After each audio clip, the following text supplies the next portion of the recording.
Okay, we are live. We are live. I was hoping. Great. So yeah, we're live on Substack and we're live on YouTube, if I'm not mistaken.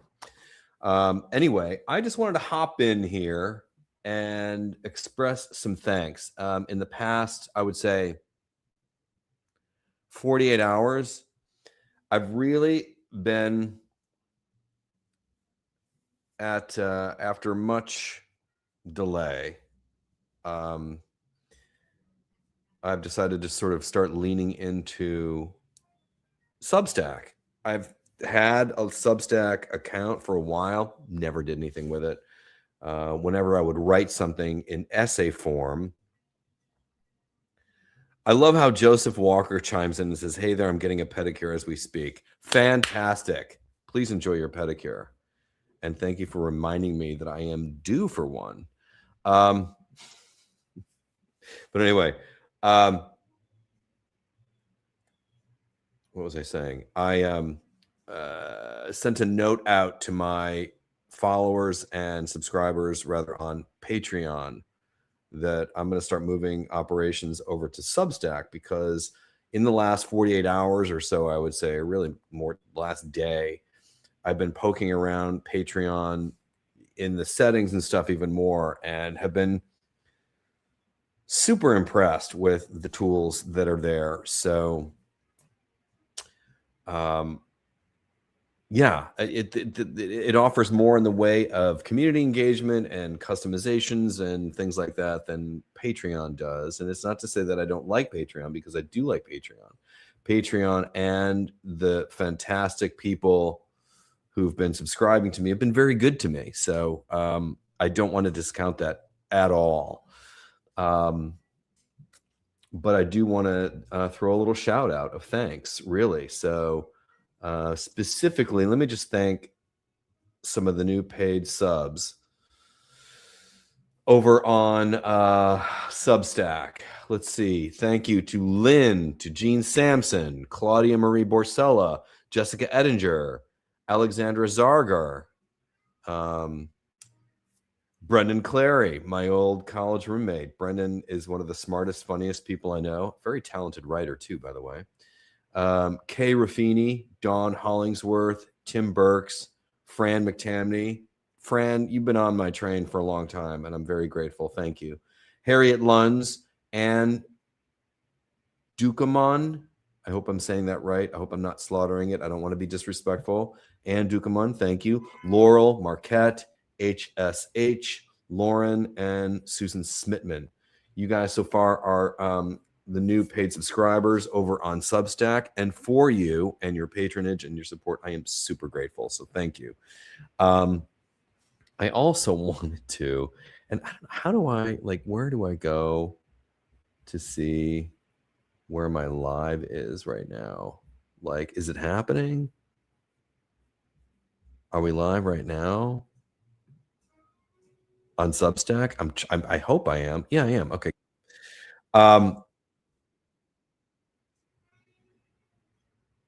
Yeah, we're good. All right, I had to cut the sound on that. Sorry, little delay. Anyway, so we are live on Patreon. What did I want to say? And thank you, Carol Schaefer. And who's all chiming in here on YouTube here?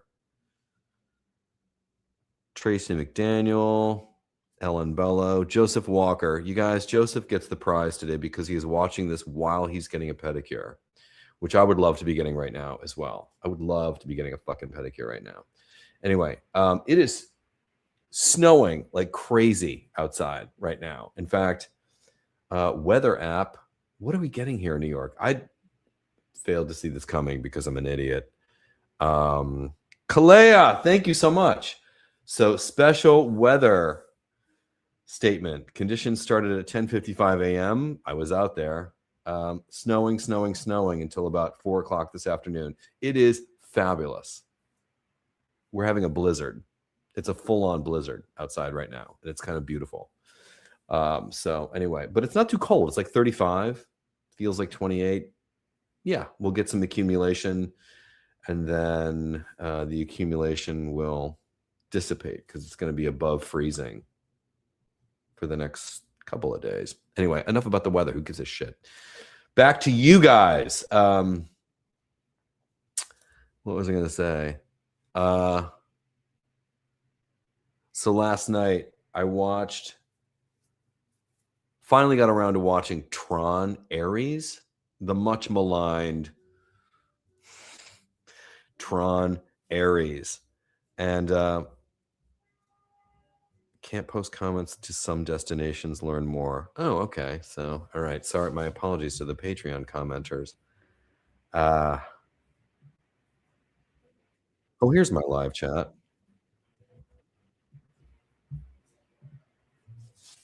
Okay. So we got some people watching on Patreon. Okay, great. Thank you.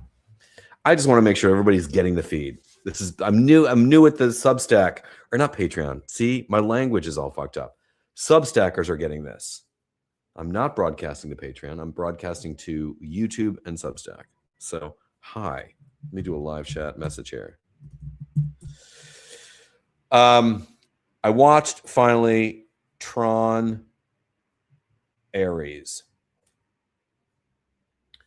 You guys, Jared Leto. He really is on quite the campaign to bill himself as a name above the title, kind of a movie star. He's a producer on Tron Ares. No surprise there, I suppose. I don't fault anybody for anything, but it's not. He's a fine actor. It's all whatever. But movie star, no. Jeanette, you're on Patreon watching? I don't know how that's possible. I'm not supposed to be broadcasting on Patreon. Let's see. Yeah, okay. But Tron Ares. All right, let me just get to that. Tron Ares, it got like a 50-something on Rotten Tomatoes when it came out. It's nerd porn, really.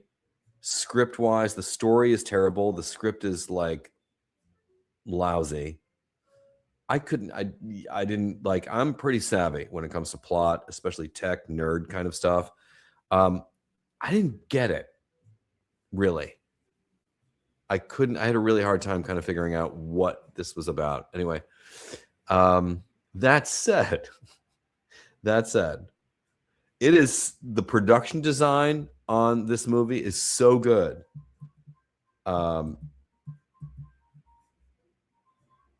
Yeah, the production design on Tron Ares is amazing. It is a beautiful movie to look at. The environments, the colors, the light, the texture. Tron Ares is an exquisite movie to look at, I gotta say. And the way it's sort of like the production depicts what is ultimately like 3D printing of entities that live in a server into the real world is kind of amazing. Anyway, it's a beautiful movie to look at, really well designed, exquisite, I would say. And the sound, the movie sounds amazing. And the score is from 9 Inch Nails, and it's fantastic. So you've got a pile of shit that is incredible to look at and sounds incredible. But again, it's a pile of shit because, oh my God, that movie sucked. Let's see. Rob's there. Martha's here. Oh, now I'm seeing some people here on Substack. Good to see you guys. Yeah, Jeanette, you're on YouTube. There you are. You can't be on. I'm not going to be broadcasting to Patreon. This is just on YouTube and on Substack. So anyway, that was Tron Ares. So I would recommend Tron Ares if you already have. Don't bother renting it or paying money for it. I would say if you've got Disney Plus, go ahead. It's a fine rainy day movie. It's whatever. You can watch it while you are checking your likes on Instagram. Although, as I said, don't miss some of the visuals because it is visually a really cool movie. It's a visually cool movie. What else do I have to share with you? Oh, and then I watched The Rip, the new Affleck Damon joint. It's written and directed by Joe Carnahan. Let me double check that. The Rip movie. Yes. Joe Carnahan wrote and directed it. It stars Matt Damon, Ben Affleck. It is a solid cop thriller. It's a solid good cop, bad cop, heisty kind of corruption, not corruption. Who's the good guy? Who's the bad guy? It's a good cop thriller. Action-packed, well-directed, well-made. I liked it. I think it's interesting. Somebody commented when I put it up on Threads last night as the movie I was watching that he thinks Affleck's a terrible actor. I think what we're seeing with Ben and Matt is that they have matured into mature actors. That is, I think, what we're really seeing, and that understanding that on camera, guys like this, less is more. So what may look like at a glance a lazy performance or a non-performance, it's a performance and it's a good one. And I think Ben and Matt are good in this movie. I think it's well directed. Also great production design. Pretty simple in terms of set. It kind of takes place on, there's I think 2 exterior locations. There's one like suburban street, takes place in Miami, like a suburban street, like a cul-de-sac location. It didn't look terribly expensive to make. And I'm going to get this wrong, but what is also interesting, Stephen Yeun was also very good. Yes. I was going to get to the rest of the cast. And then I guess this movie, the crew financially gets a piece of it. The crew of the film, they get a cut, which is nice, and they should. Anyway, let's see, paid subscribers. This is fantastic, you guys. I'm so grateful. Do we have new names down here? CMS Schaefer, Susan Smith. No, I haven't mentioned that. So anyway, now with The Rip, and I love the women in it. Tiana Taylor's in it. Oh my God, she's so good. Tiana Taylor's great. Stephen Yeun, Ben Affleck, Sasha Callie, am I saying that right?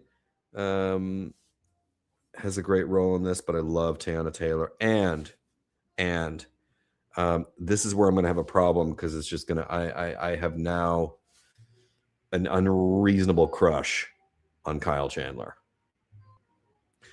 whom I just saw in an okay movie with Diane Lane called Anniversary, or The Anniversary, about sort of a creepy, slow American takeover of a fascist regime. It's dark and it's bleak. The Anniversary is not a movie to watch if you want to be put in a bad mood. Watch The Anniversary. But Kyle Chandler and Diane Lane are in it, and Kyle Chandler is terrific in that movie. Kyle Chandler is a terrific actor. Anyway, I find him immensely pleasant to watch / look at, and so let me check in with Substack audiences here. Martha Shepard's here. Laurel, Melissa Christensen, Tracy Bogart is in the house. Beverly, Geocom, Daniel Garrett. Hi. Maris is here. Daniel Garrett, hi from Saudi Arabia. You don't live there, but you're there. Daniel, you're going to have to drop a comment on the video and explain, if you're at liberty, what you're doing there. What brings you to Saudi Arabia? You got a very white guy sounding name. I don't mean to make that sound racist. That sounds terrible. That sounds not like I want it to sound. But anyway, if you care to share, I'm genuinely curious. I don't know anybody who is in Saudi Arabia, and to have that happen, by all means, share with us if you would like what you do in Saudi Arabia. Thomas Coombs is in the house. Rachel is here. Thank you guys for joining. How fun. So back to The Rip, Netflix, Joe Carnahan, written and directed by. Good movie. Good movie. Solid cop thriller. I have music on, sorry. So I say yes.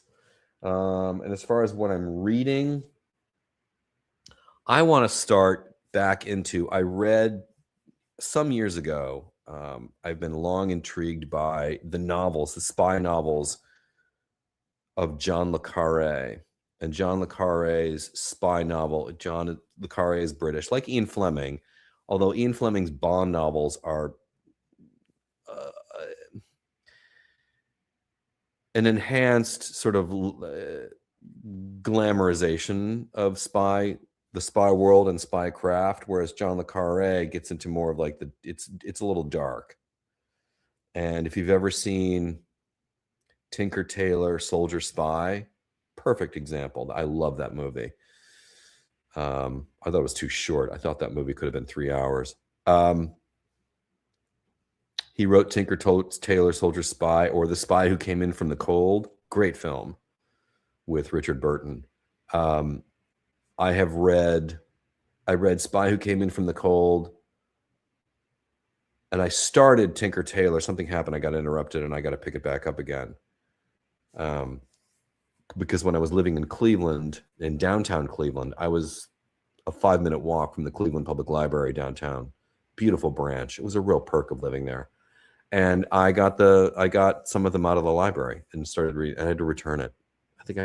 Anyway, I want to jump back in, is my point. Back into the le Carré novels, because I think John le Carré spy novels are fantastic. And I'm going to post it here. I will post a link in case anybody's curious.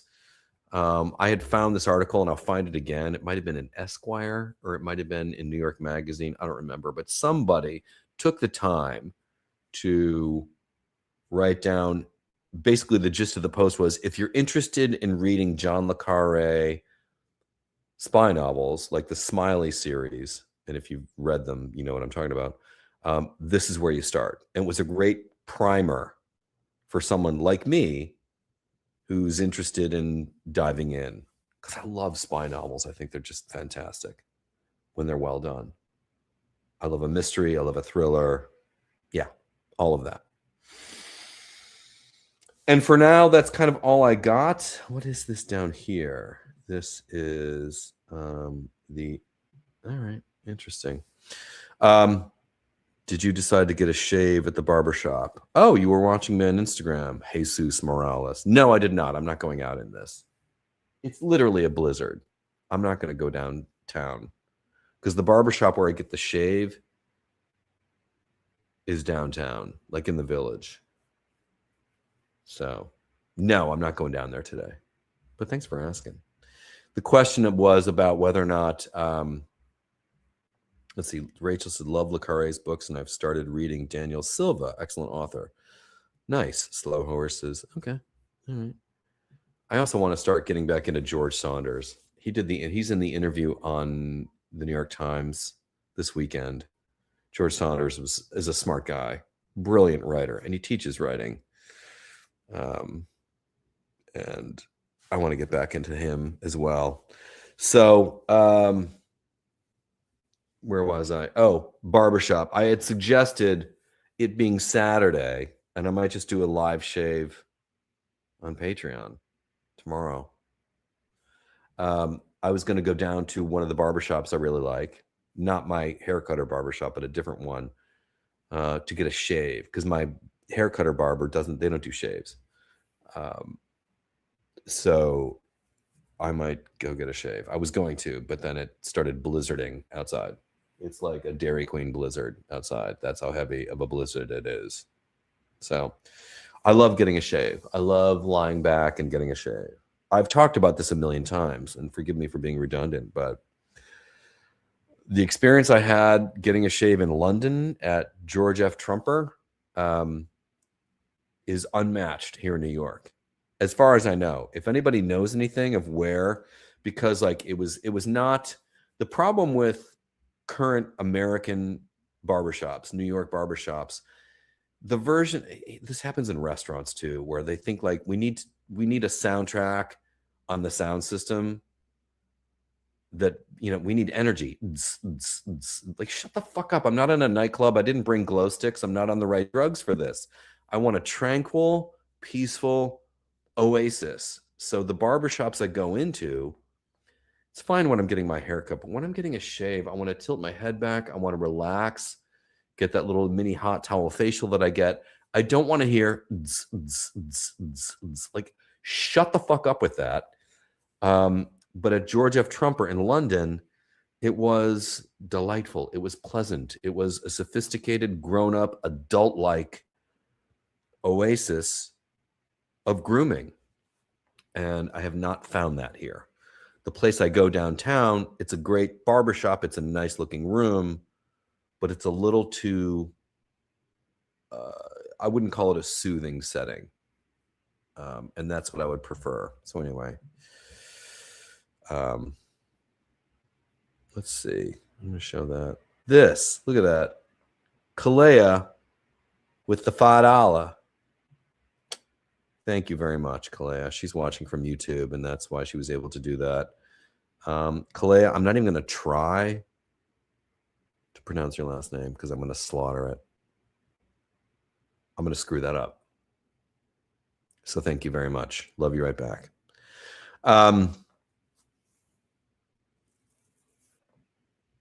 Yeah, I need a real quiet barbershop. I haven't found one yet, and I'll leave you with this. One of my favorite, certainly one of my favorite Spike Lee films. But speaking of heist movies, Inside Man, directed by Spike Lee, not written by Spike Lee, but directed by Spike Lee, starring Clive Owen, Denzel Washington, and Jodie Foster, and Christopher Plummer.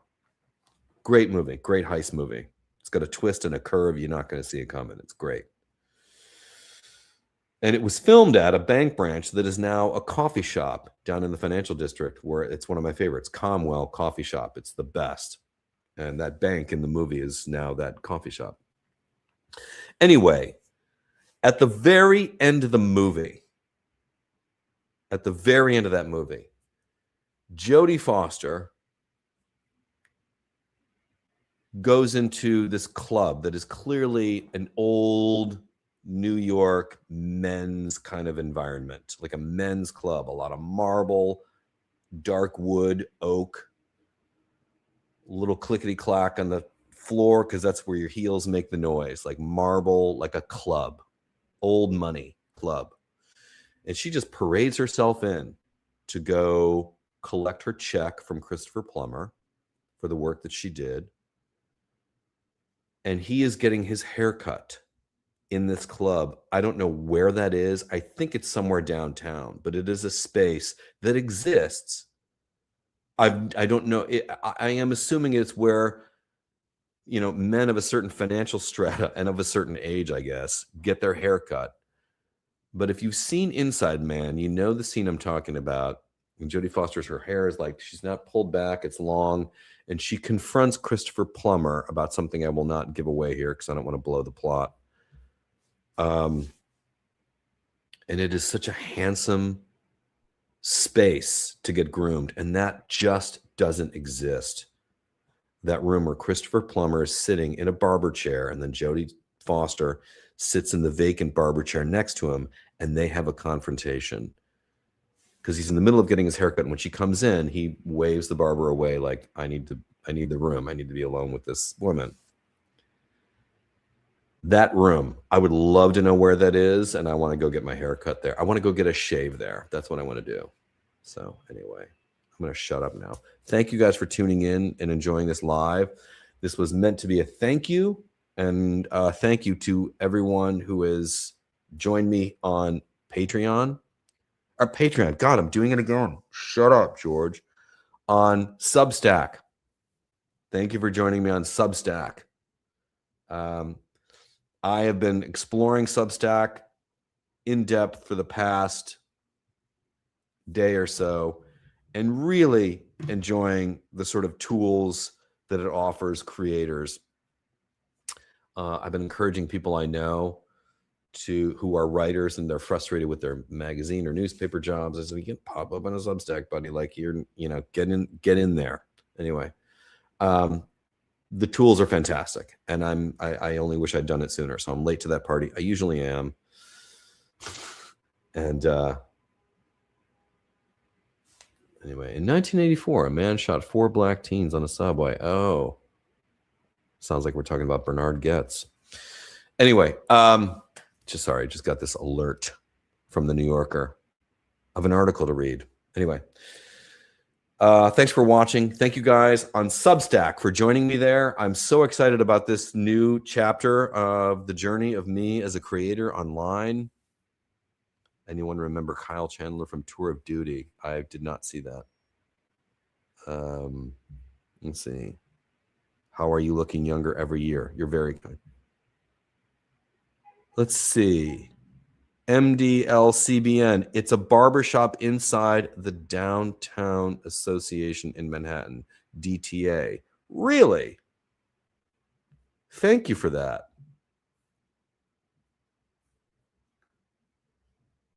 Let's see. You stay near Mayfair where Trumper is to get a good calm shave there. Thomas Coombs on. Yes, Thomas, that's where I was. I was staying at the Mayfair townhouse on Half Moon Street, which is right off Curzon, where Trumper is. George F. Trumper is right at the end of Half Moon Street where I was staying, and that's where I got that shave. You're 100% right, Thomas. Thank you for sharing that. Let's see. Inside Man. Yeah, find it. Watch it. It's great. Just now getting to these comments. So yes, thank you for that, Thomas. I loved it. I could live. God, if I had... Yeah. I could live in Mayfair on Half Moon Street and I love that corner of where the Mayfair townhouse is, that street. Piccadilly's on the other end of it and the park right there. Oh my God. It's just, we walked over we had dinner at the Wolseley, and then the Arlington had just opened. So I didn't get to eat there because I love Jeremy King. I love all things London. God, I'm going to get carried away. All right. Thank you guys so much. And what a fun journey we're going to have. All right. And to you Substackers who are joining me there, thank you, and welcome. I'll talk to you guys later. I got to eat. I'm starving.